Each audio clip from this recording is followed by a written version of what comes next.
महत्त्वाची बातमी आहे। सुप्रीम कोर्टाने राज्य सरकारला दिलेला आहे। कुठला दिलासा दिलाय, कुठल्या प्रकरणात दिलासा दिलाय, तर सगळ्यात मोठी बातमी अक्षय शिंदे प्रकरणात सरकारला दिलासा मिळालेला आहे, तोही सुप्रीम कोर्टाकडून। नवीन FIR दाखल करण्याची गरज नाही असं राज्य सरकारला सांगण्यात आलंय सुप्रीम कोर्टाकडून। राज्य सरकारने भूमिका घेतली होती ती कोर्टाने मान्य केलेली आहे अक्षय शिंदे प्रकरणामध्ये।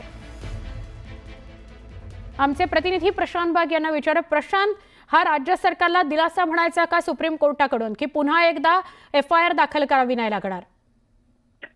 सुवर्ण, खरं तर बघितलं गेलं तर या सुप्रीम कोर्टाच्या भूमिकेचं दोन प्रकारे अनालिसिस करता येईल। एक, राज्य सरकारला नक्कीच मोठा दिलासा, आणि दुसरा म्हणजे मुंबई उच्च न्यायालयाने जो निकाल दिला होता त्या निकालाला दिलेली चपराक।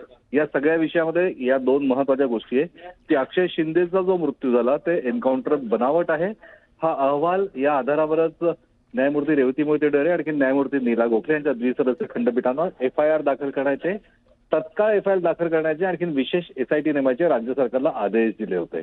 आणि या सगळ्या प्रकरणामध्ये या आधीच SIT काम करता आहेत, यामुळे अतिरिक्त त्यांचा तपास अजून सुरू आहे, त्यामुळे निष्कर्षापर्यंत पोहोचणं योग्य नाही ही भूमिका घेतली होती राज्य सरकारने। मात्र राज्य सरकारच्या या भूमिकेला विरोध करत मुंबई उच्च न्यायालयाने खूप मोठा आणि महत्वाचा निर्णय घेतला होता। तो हा होता की तात्काळ SIT दाखल करा आणि FIR दाखल करा। आणि याच विरोधामध्ये सुप्रीम कोर्टात राज्य सरकारनं धाव घेतली। सुप्रीम कोर्टानं राज्य सरकारची भूमिका मान्य केली की या सगळ्या विषयामध्ये अजूनही तपास सुरू आहे, इतर तपास एजन्सी सुद्धा तपास करत आहे, CID कडे सुद्धा तपास आहे। मग असं सगळं असताना नवीन FIR दाखल करण्याची गरज नाही, या रिपोर्टच्या अहवालावरच पुढचा काय तो निर्णय घेऊ।